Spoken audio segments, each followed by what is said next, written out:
Om. Om.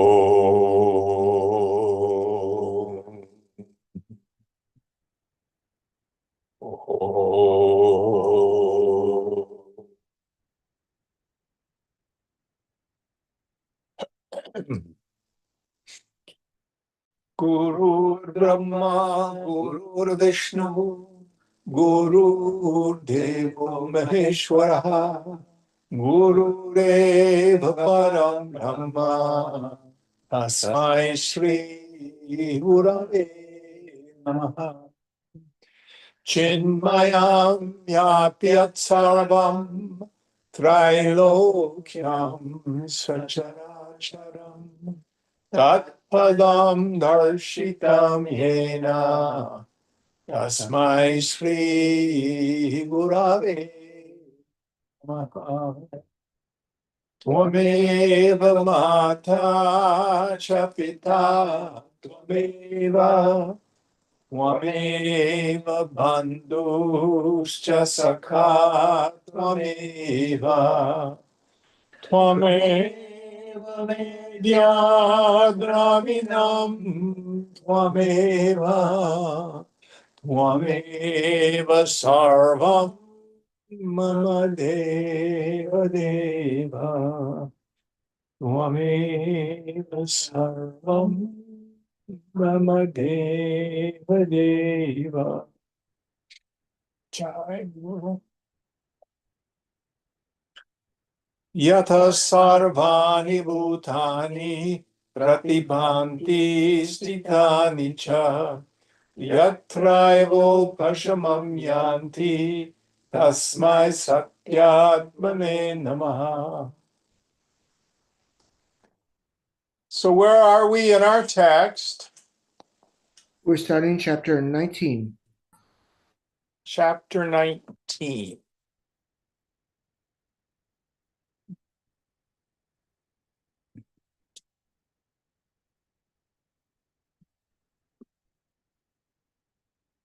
Chapter 19. The Ekonavishaha Sargaha. Chitta Prashana, the quenching or the calming of the mind. Section 1. Chittasya Dve Bije, the two seeds or the prime causes of the mind. Sri Rama Uvacha Brahman Sansriti Mritvakal Kalataya Vitakritehe Kim Bijam Tasya Kim Bijam Bijam Tasyapi Kim Bhavet. Sri Rama said, revered sage, what is the seed or the prime cause of the grapevine or creeper of worldly existence which has spread out its form or body? What is the cause of that seed? What is the origin even of that cause? Yeah. So in the language of poetry, what is the cause not only of the phenomenal world, but when I, as an ordinary human being, find myself in it? Why does it distress me so much? And is there a possibility of real peace? Part of it is don't tear down the house. Going on. That's a joke, dear. Vasishtha Uvacha Sansriti Vrittate Bijam Shariram Vidhi Raghava Bijamasya Sharirasya Chittam Asha Vashanugam. Vasishtha said, Raghava, know the body as the cause of the creeper of worldly existence. The origin of this body is the mind following the influence of or submissive to desire. So, going back, Saturday we had our first lesson in the art of meditation, basic course. And what is the first teaching I give? It is essentially no different than the Buddha's first turning of the wheel of Dharma, meaning his first teaching. What does it feel like to want something you don't have? It hurts. Yoga says there's no other suffering than wanting something you don't have, or the flip side of it, I want to get rid of something I don't like, or the neurotic form, Bhaya, fear. I have what I want, but I'm afraid I'm going to lose it. Do you need to take a call, dear? No, call. I thought, oh, it's just a reflection. I thought your phone was on. It's the weirdest thing. No.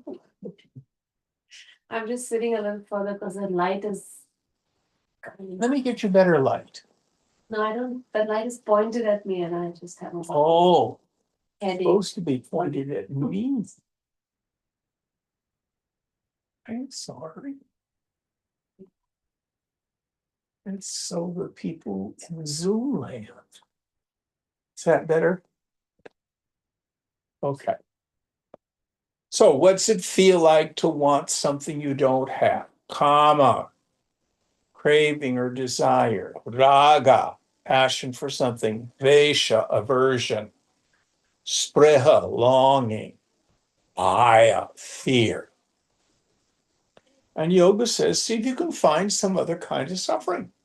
What about physical pain? I broke my arm. Okay, let's put that on the shelf. But that's not essentially what drives us in the world.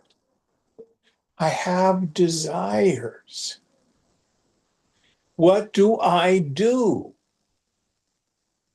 This feeling, this jiva bhavana, this feeling that I'm a person. The term that I've been using lately is that it's inherently a spiritually impoverished condition. I'm not enough, there's not enough. Now, I may not think of it as suffering. I may think of it, oh, there's all these things I want to accomplish. I want to build this, that, and the other thing. I want to take a cruise. I want to get a bigger house. I want a fancier car. I want new clothes. I want new jewelry. This is fun. But is it? Is it? But that craving, that desire, is the cause of the body. The body is an instrument for the garnering of experience and the fulfillment of desires. That is why I have imagined this physical body. And once the body comes into existence and I identify with it, then that body-mind complex starts to engage in action and experience its reactions. Karma. The dharma of the body is karma. And over millions of lifetimes, we've made so many choices. The vast majority of them are in ignorance. True story. Got a phone call from one of my AA sponsees.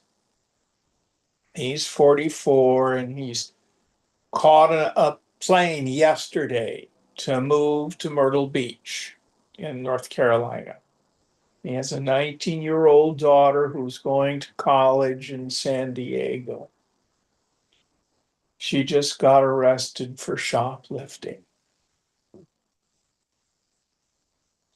It was $1,000 vacuum cleaner. You know what that means in California? Felony.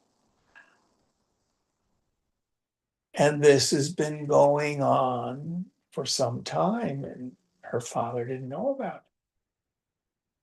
She just hasn't been caught yet. You know, big, big crisis in this young lady's life.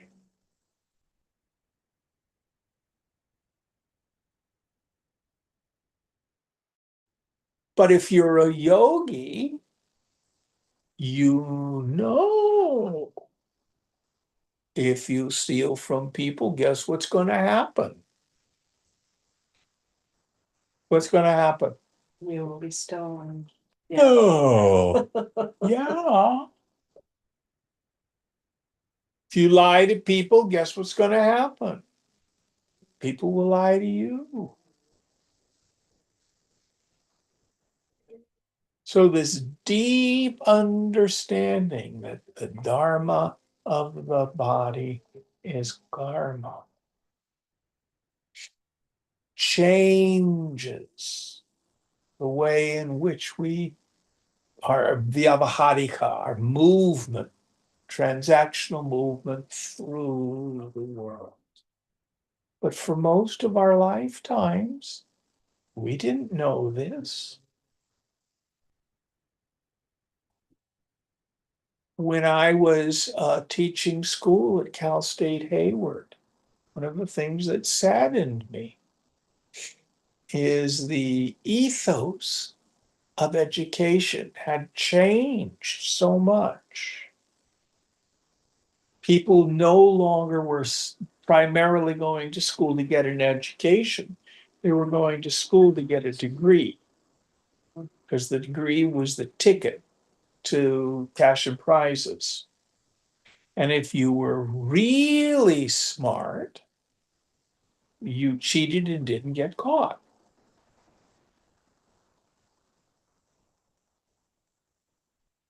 It's very sad. Of course, when the professor is blind, it's pretty easy to cheat.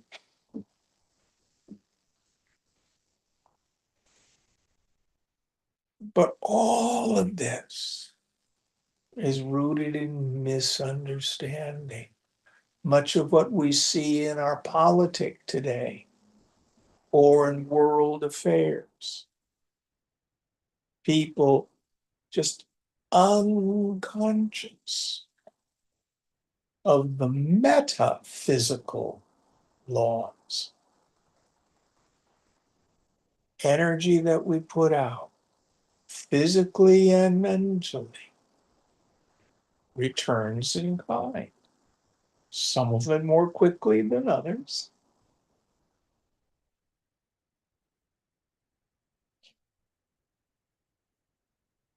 So this bija, this seed, the seed of it all is desire. I want stuff because I'm uncomfortable. I'm discontent. I have some condition, and I think the widget is going to fix it.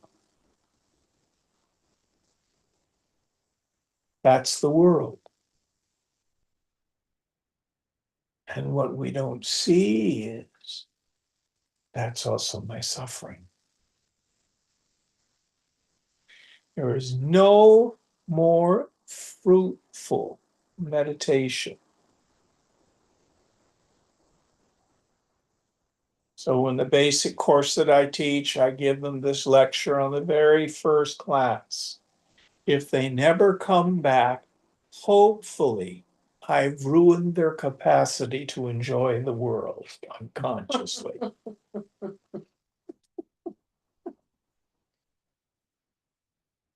Well, at least start thinking about it.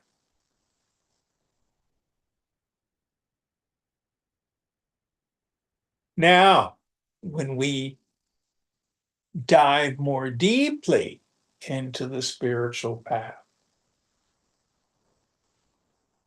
Bogey is someone who wants happiness by satisfying as many desires as possible. A yogi also wants happiness, but she does so by engaging in a way of life that reduces the number of desires entertained. What are you left with? Freedom, space, unfettered joy. Any thoughts on this?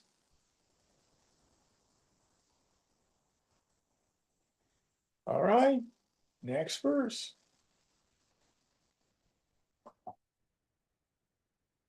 द्वे बीजे चित्तवृक्षस्य वृत्तिवतिति धारिणः एकं प्राणपरिस्पन्दो द्वितीयं दृढभावना.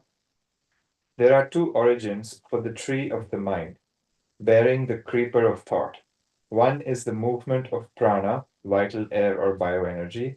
The second is firm imagination. Haven't we gone through this before? I'm having deja vu. Didn't we just discuss these two dimensions? Did we, Mark? No,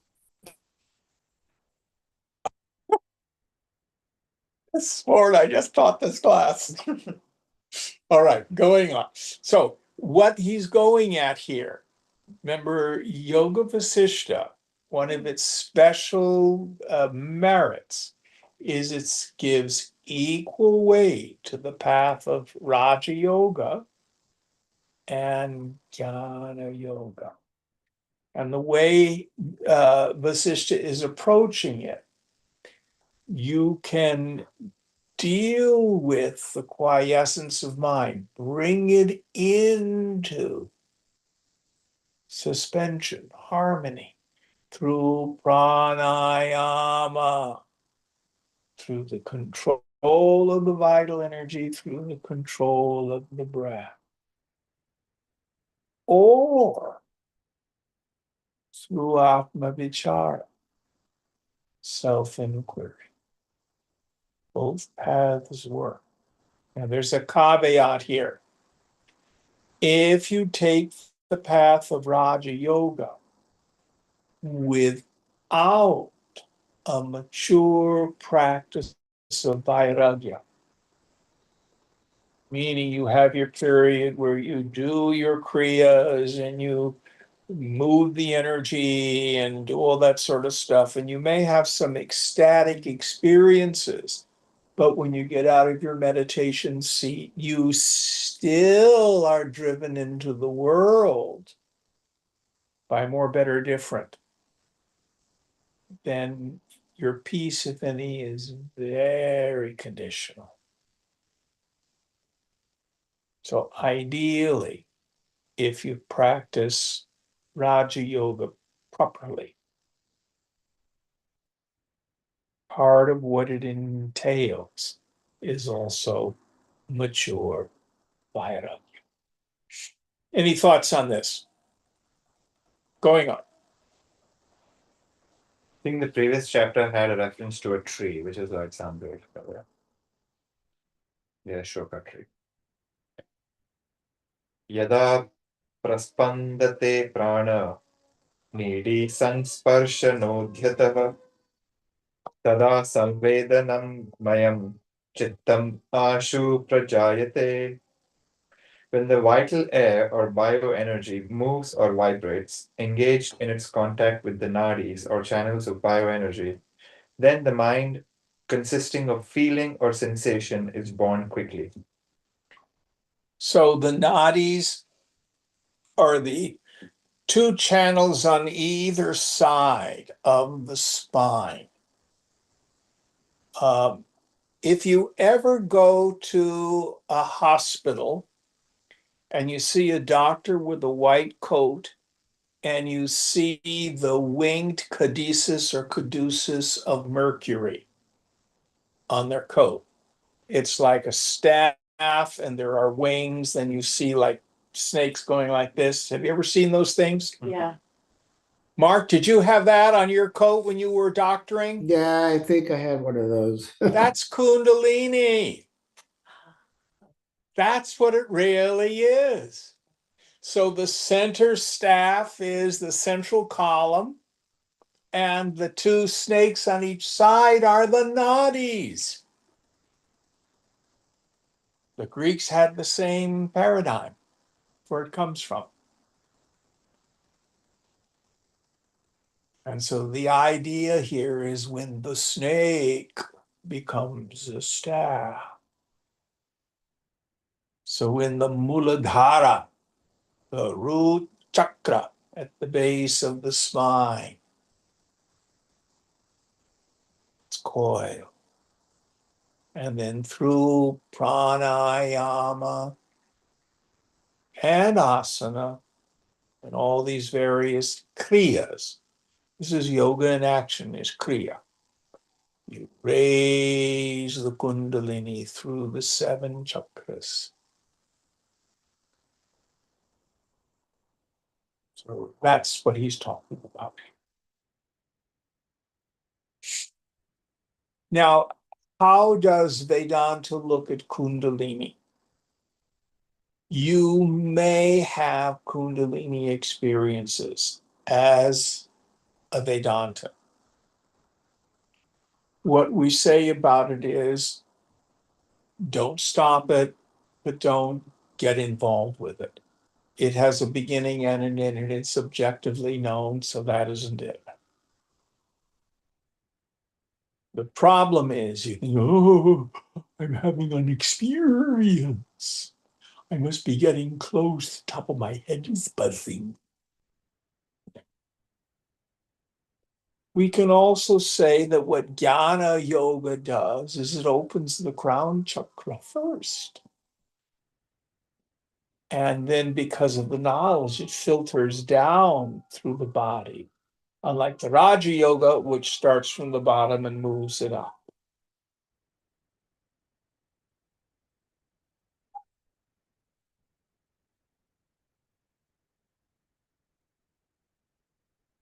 Are they coming here?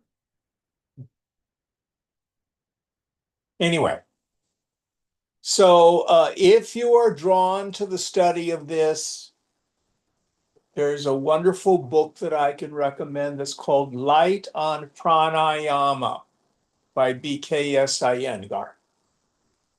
And it's the sequel to his very famous book, Light on Yoga, which is on asana. They're absolutely fabulous texts. And if you have an interest in this, again, I say follow your intuition, knock yourself out. Or you may find a teacher who is well schooled in this. I am not. I cannot shepherd you through Kundalini Yoga in any way, shape, or form. All right, next verse. Sati sarva samma samvid pranaspandena bodhita samvedhyam adarat yati tato dukkhani chetasah. Consciousness existing wholly, even or unmoved, aroused by the movement of prana or vital air, proceeds towards what is fit to be perceived or known on account of attention or desire. Then arise the sorrows of the mind. So, because of the movement of these energies for the ordinary person, then the energy moves towards the desires. So let's look at it from the standpoint of the Kundalini Yoga. So the vast majority of people live in the first 3 chakras. The root chakra, Muladhara, is your survival instinct. It's the desire to preserve the body. It's pretty strong in most people. The second chakra governs our sexuality, our procreation, but also sex in general, that kind of erotic intimacy that drives so many people. One of the things that I find very sad about the modern age with the telephone,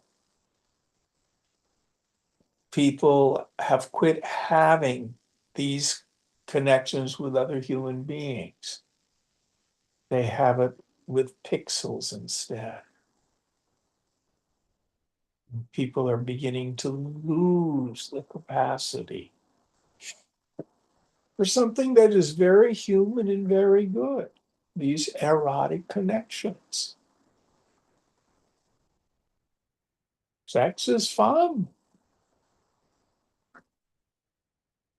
Our sex powers are God-given, not to be despised, but not to be taken lightly. Very powerful stuff. And then the third chakra is in the solar plexus. This is our psychic antenna.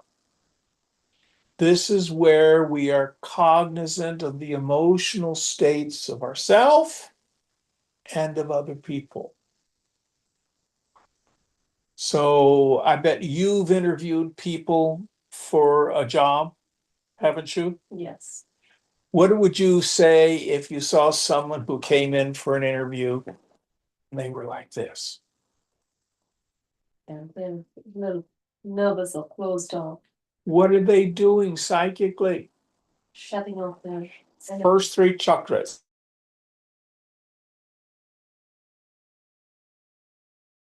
Energy. You see. So when we are in love, it's usually just these first three chakras. When it's the kind of love, you do me, I'll do you. I want something from you.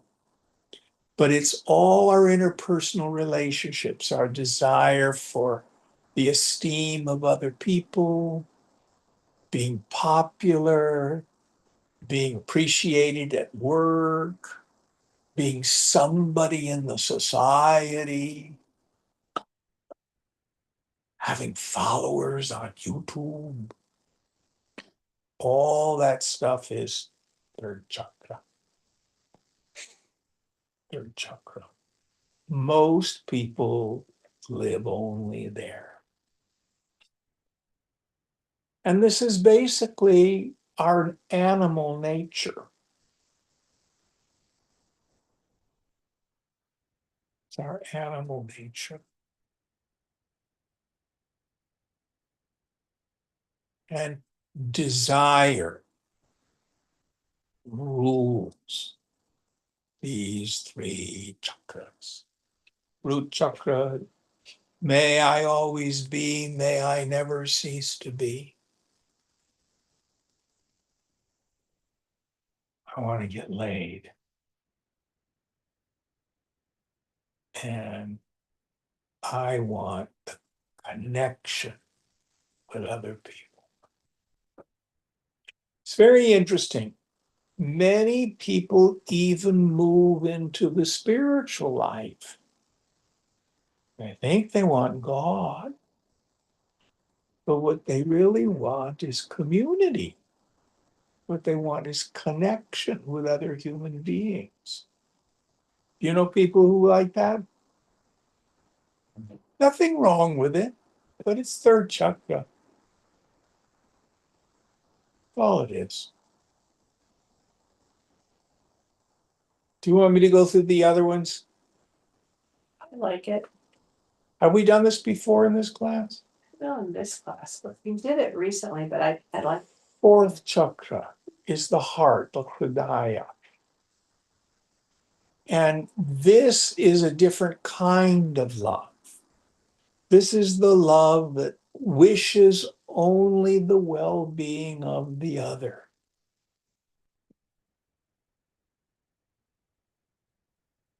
only the well-being of the other, and it's impersonal.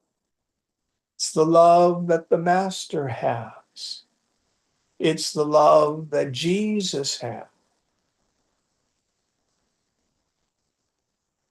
In Greek, the word is agape or agape, which is translated into the Latin caritas.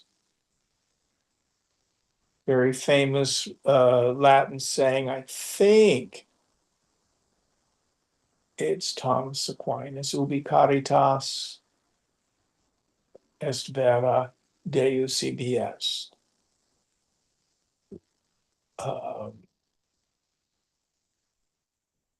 Ubi caritas et amor Deus ibi est. Whenever charity, caritas, that selfless giving is there, and love, amor, there God is. That's all fourth chakra. This selfless giving into the world. That's when the spiritual life first really appears, when the Kundalini comes up to fourth chakra. Each of these has a color, each of these has a bija mantra, with all that. The throat chakra. This is the seat of expression, of mantra, speech in general.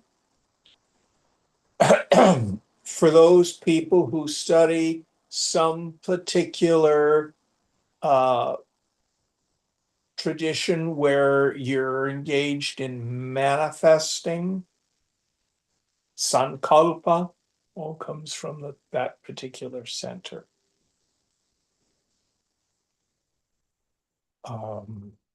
This is when your word begins to have power, where your intention begins to have power.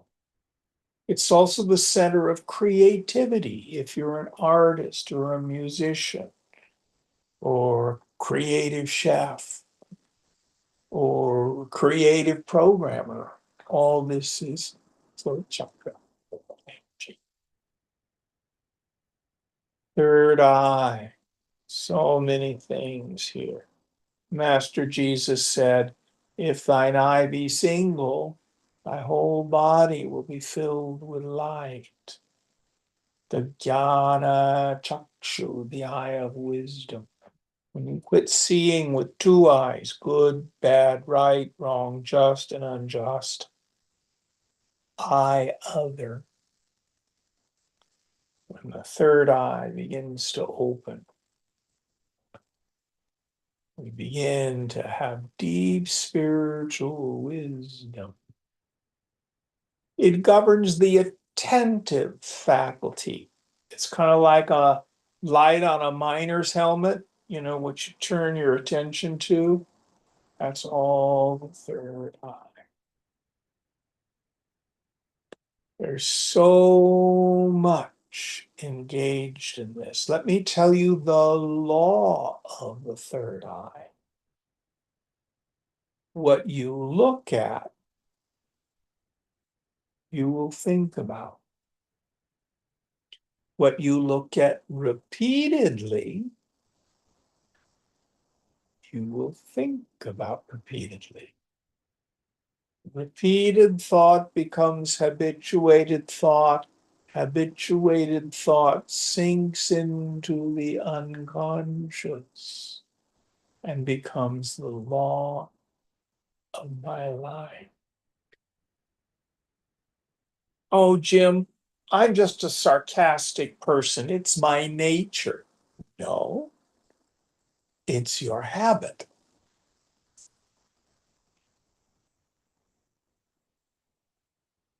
So if you spend all morning gloom and doom, gloom and doom, gloom and doom, what you look at, you're going to think about. And in time, it becomes the law of your life.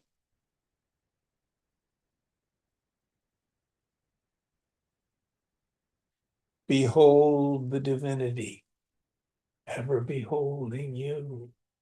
As in Miss Curtis Hopkins used to say, one of my favorite mystics. She called it the high watch.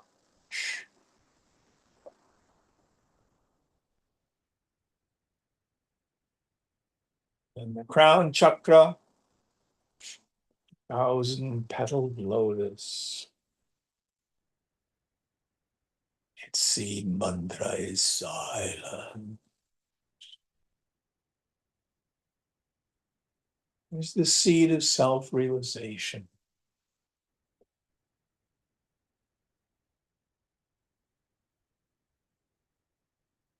When the snake becomes a staff, Kundalini has raised all. All right, that's a brief journey through the chakras. But the idea that the shloka is saying is basically these first three chakras, the nadis are vibrating, prana's vibrating, it's ruled by desire. That's what's making the world go round. Now, it's also true for the mumuksha, the seeker after liberation. That's when that kundalini has raised higher, and we have this desire for the infinite that comes from the heart. There was a little book called The Spiritual Teachings of Ramana Maharshi. That's the one that you had for a while. Remember it? Yeah. An older edition of the same book. They changed the cover, and the new one has a picture of Ramana on it. The old one was purple, and they had a chakra, and then they had yum on it. Yum is the bija mantra of the heart.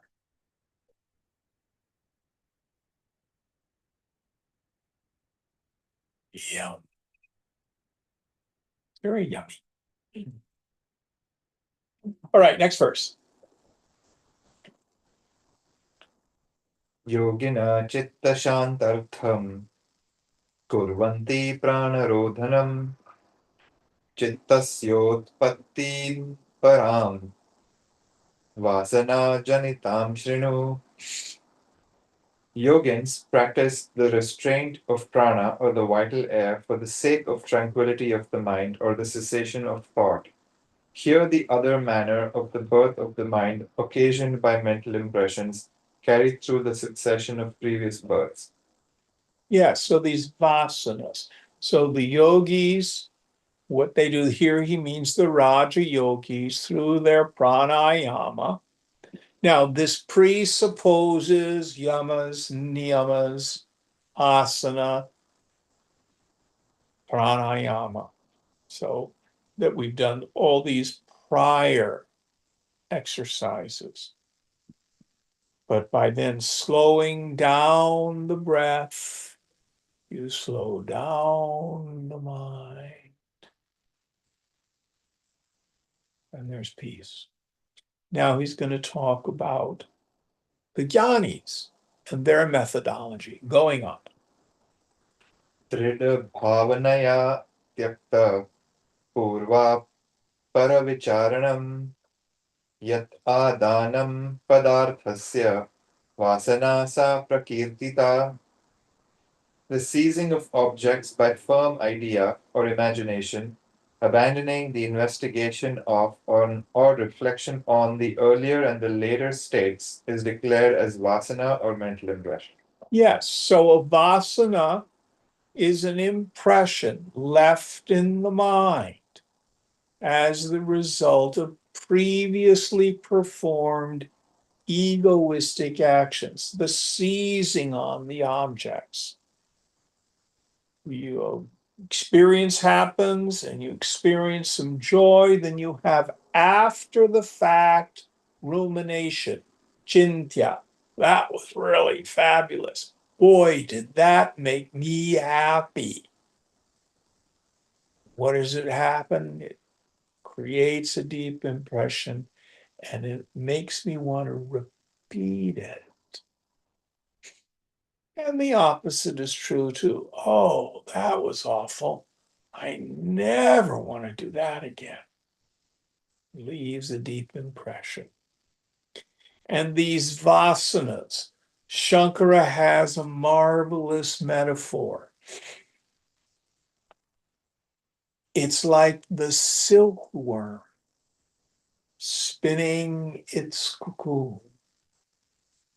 Each vasana is like a thread. Now, if you had one vasana, one thread, you could probably break it. But we don't. So there's one thread, and then another thread, and then another vasana, and another vasana. And over lifetimes, there's millions of them. And the mind becomes literally cocooned by the residue of vasanas. Vasvasati is the root. It has two etymologies. One is like a fragrance that's left behind. So if a woman comes into a room and she's wearing perfume and she leaves the room, someone else can say, "Oh, Saundarya was here. I can smell her perfume," you know. The other one is to dwell overnight. What were you taught? Yeah, like a dwelling, dwell overnight. Yeah. So it remains, it dwells overnight. But the point is, it's an impression. We build these vasanas, and the end result is the mind is cocooned by vasana. And vasanas have the power of robbing us of self-knowledge. That's how I know when my mind is covered by vasana. I think I'm a person. Why do I think I'm a person?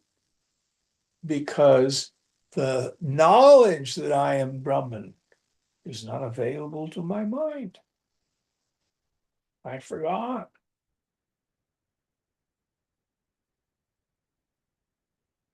Just like when you're in the dream, you have lost the apprehension that you're awake or asleep in your bed. Very simple. Right, next verse. भावितं तीव्रसंवेगात् आत्मना यत्तदेव सः भवत्याशु च तद्रूपो वासना विवशीकृतः. Whatever is imagined resolutely by oneself, he is only that. Soon he becomes of the nature of that, brought under the control of or dependent on mental impressions. Yes. Or as the Master Jesus says, as a man thinketh in his heart, so is he. As a person thinks in their mind, so are they. These ideas of self. Good, I'm bad, I'm successful, I'm not successful, I'm smart, I'm stupid. And we will do things to reinforce these images. I was talking with a fellow today at an AA meeting, and he's no kid, he's in his 60s. He was very successful on Wall Street. He's worth several $1 million. But he thinks he's a failure when he compares himself to his former colleagues who are multi-millionaires. And left that life from drinking. So his husband went on a trip. He was home alone. He had a relapse. And at first lied to his husband. It finally came clean. He's now sober 10 days. And, 5 minutes before a person relapses, they're stone cold sober. The problem isn't alcohol. Do you see that? Fine. If, pardon me? It's the mind. If once you start drinking, you can say the problem is alcohol.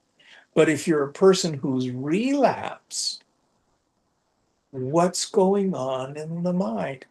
Well, I was lonely and bored. I don't believe it. I think there's some deeper impression. Now, I didn't get this far in the conversation with him, and I'm not his sponsor or his mentor, so it's none of my business. But I would have probably asked him, gently, what's your payoff? How do you feel when you've done that? Oh, I hate myself, and my husband is so angry, and I'm so full of shame, and I'm such a piece of crap. That's the vasana. It's not boredom. It's being addicted to a shame-based identity. He can't tolerate being loved, supported, because it threatens his idea of self. Do you see it? Yeah.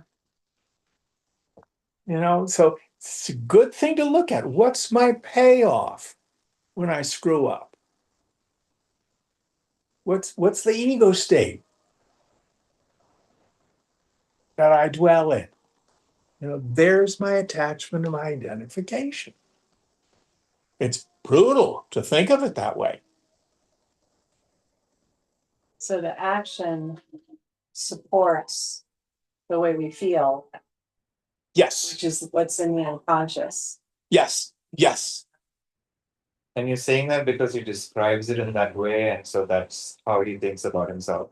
Yeah. How else do and maybe I'm wrong. I could be wrong. I haven't, like I say, I have not had the in-depth Right, but in conversation. a hypothetical scenario, Yeah, if the answer is that, then that's what they think of themselves. yeah. And that's the issue to work on.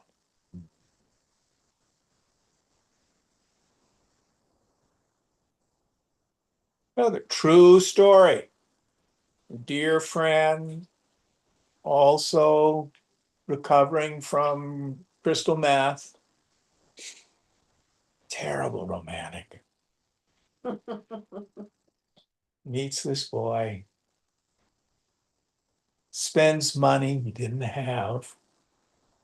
Renting a cabin up in the Russian River. Takes the boy up there. Had this all planned out, how wonderful it was going to be. It was a terrible date. Comes back. In a short period of time, he has a relapse.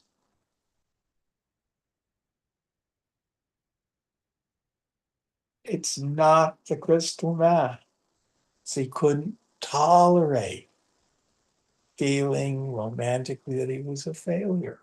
The feeling he was having was intolerable. He Yeah, had to get away. yes. But we don't consciously ever realize it. This is where meditation can be helpful. This is where what the church in its ancient wisdom used to call an amicus alma, a friend of my soul. Isn't that a wonderful term? Someone who can help me see what isn't readily apparent. Now, when you have a marriage where two people are yogis and they're committed to their spiritual growth, this is something you can lovingly help each other with, and I'm sure you probably do. Sometimes. Pardon me? Sometimes.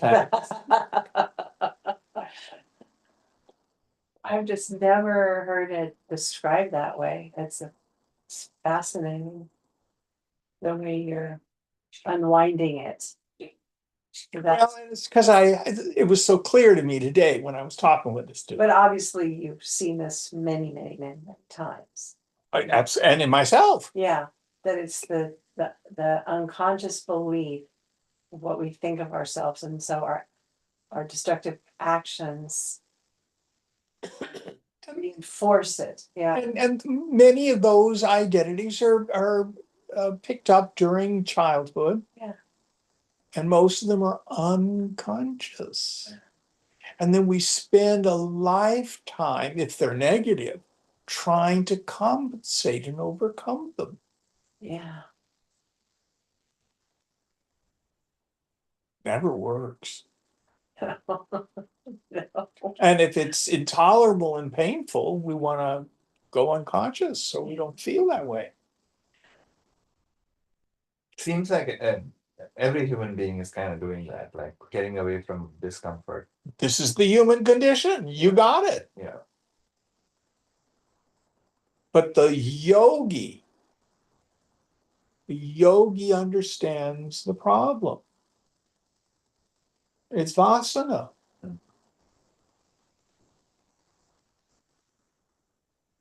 This is why we practice vairagya, that desire to give up attachment to all experiences gained through the senses, part A, part B, and to renounce any idea of self, starting from the body up to including the form of Brahma, the creator. But that also includes all the negative identities. And you can pretty much sum them all up to this: I'm the piece of shit that the whole world revolves around. Wow.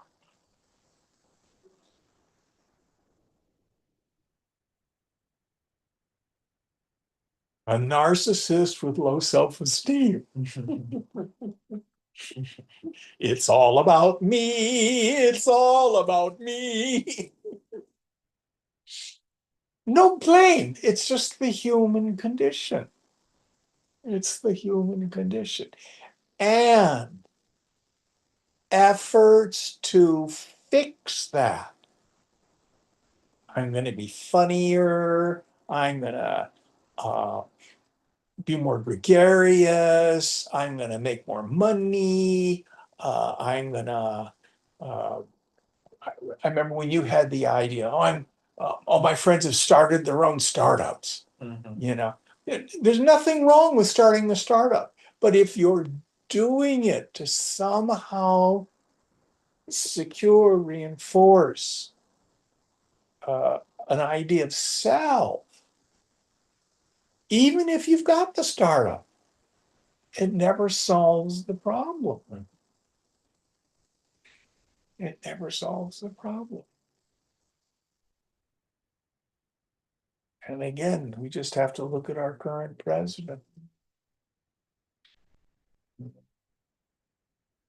What's going on? Because no matter how much power he accrues, it's just never enough. Never enough. All right.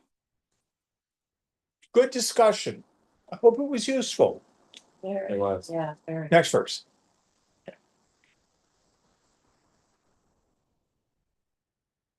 Prapashyati yadevaitat sadvastatvi sadvasvati vimuhyati vasana vegavai vashyat swarupam prajahati saha. He is confused that this here, which he surely sees, is the real thing.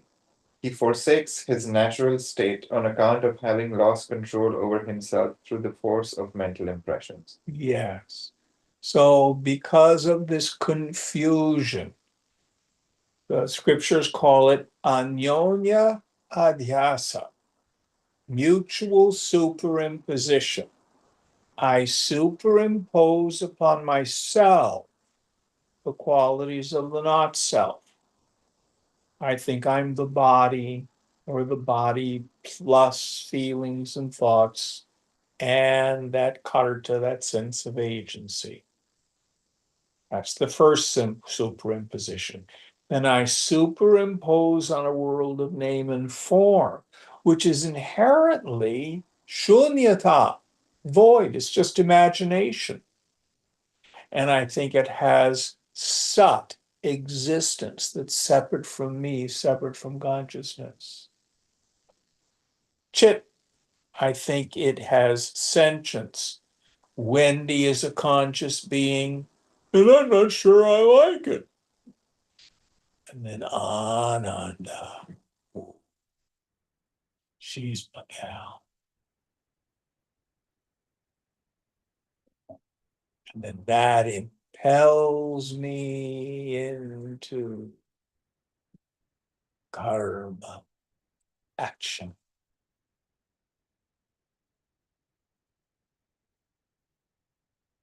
To deal with the phenomenal world, to get the Ananda that I think is out there. When in fact, as Shankara says in Nirvana Shatakam, Chidananda Rupaham, Shivoham, Shivoham. My nature is bliss consciousness. I am Shiva. I am auspiciousness.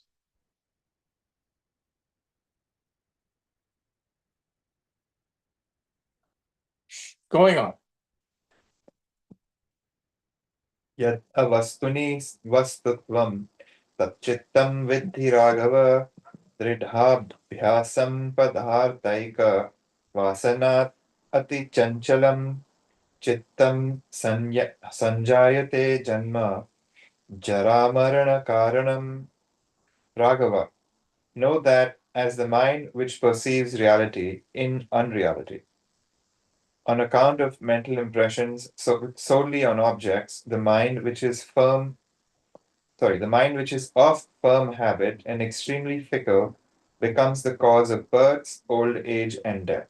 Yes. So I attribute reality into unreality. And then I chase after it. Literally. So I like to use the metaphor, I've got this great big piece of butcher paper, and then I draw a carrot. Why? Because I've decided I like carrots.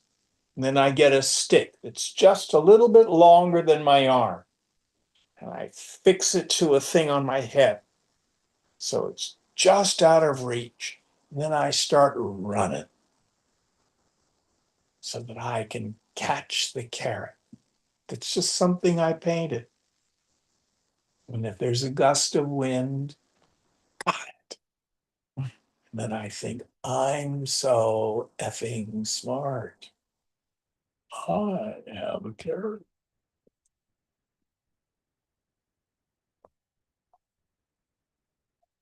And it's just a picture that my mind created. I'm the one who decided my happiness is separate from me. I decided I got to run so hard to get it. And then I feel, I'm so successful when I get the carrot. And you can't eat the carrot on the piece of paper. Fundamentally, it does not satisfy.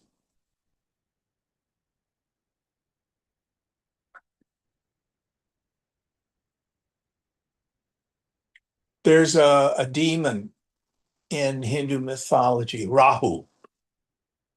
Do you guys know about Rahu? Yes? Yeah. Yeah, I What's know. Rahu do? he eats the moon. Yes. But there's something very funny about his physiognomy. He doesn't have a stomach or something. Doesn't have a body. A body. He's just got a head and a mouth, but no body. So he's always hungry. He eats the moon and the moon comes out the other side. What it is, it's a mythological description of a lunar eclipse. Mhm. You know, it looks like chomp, chomp, chomp. It's Rahu eating the moon, but then it comes back. That's you and me. Cash and prizes. Yeah, a little bit of a taste. Then it's gone. It never satisfies. Only you satisfy the hungry heart with a food that's real. Taste and see the goodness of the Lord, as the Hebrew psalmist says. Going on. Yada na vasyate kinchit heyopadeya yat sthiyate sakalam tyaktva tada chittam na jayate. When nothing whatsoever, appearing as fit to be abandoned or fit to be acquired, is lodged in the mind, and it remains having renounced everything, then it does not rise. So the answer here is through insight, not through some moral position. I see who I am. I cannot be diminished. I cannot be added to. I cannot be fixed.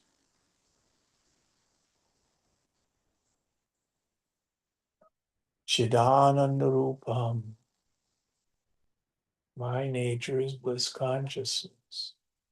What is this world? Brahma Satyam Jagan Mithya. Names and forms are ephemeral, they're illusory, they're like a hologram. Pretty, but shunyata.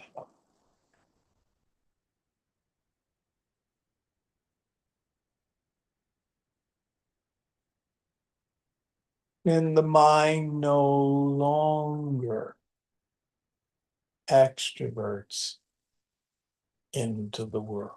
Let me give you a worldly example. Right? Going back to the recovery community. We talk about people who are doing what we call white knuckling it. They know that their drinking has gotten them in trouble, and so they've quit drinking out of willpower.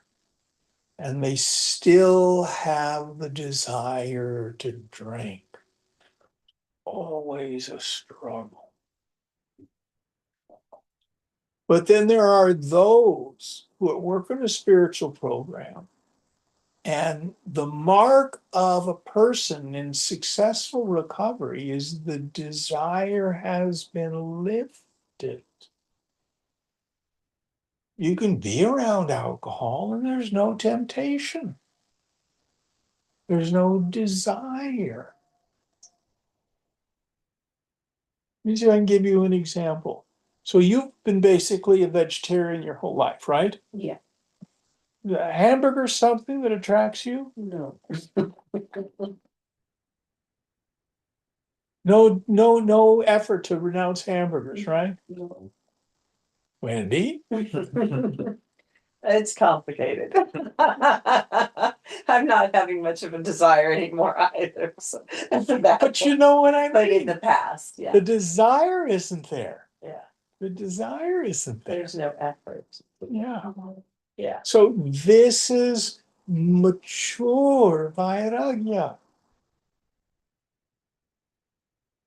And again, as Shankara says in his definition of shama, that peaceful state of mind when it rests in steady contemplation of the goal after muhur muhu again and again, having detached itself from the chaos of the sense objects through a steady contemplation of their defects.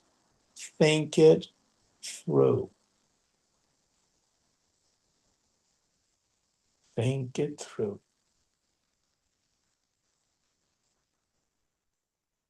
No, I don't want to go down that road.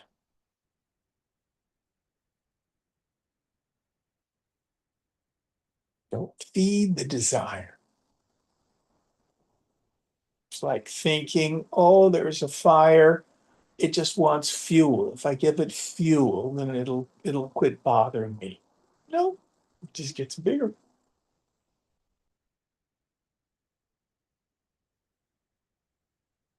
Any thoughts on this? When I clearly see what's causing my suffering, then I develop the desire to be free from desire. All right, next one. Yeah, we can do maybe one or two more. Sarvamanta parityajya शीतलाशयवर्ति यत् वृत्तिस्थमपि तच्चित्तम् asadrupam udahritam. That mind is declared to be of non-existent nature, which, having given up everything within, abides in its cool resting place or retreat, though existing in its course or movement. Yes. So the front part of the mind is involved with its transactions with the world. But the back part of the mind, as it were, is shitala, cool.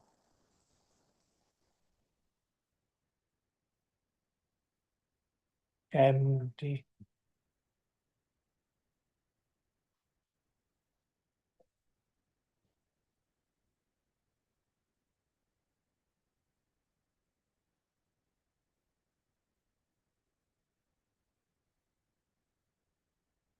This is what Jesus called the pearl of great price. It's what the scriptures refer to as the chintamani, the wish fulfilling gem.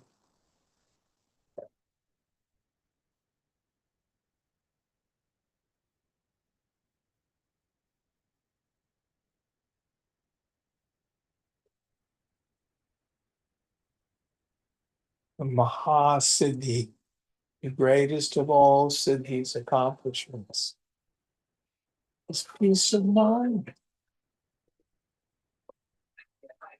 the cessation of the tyranny and struggle.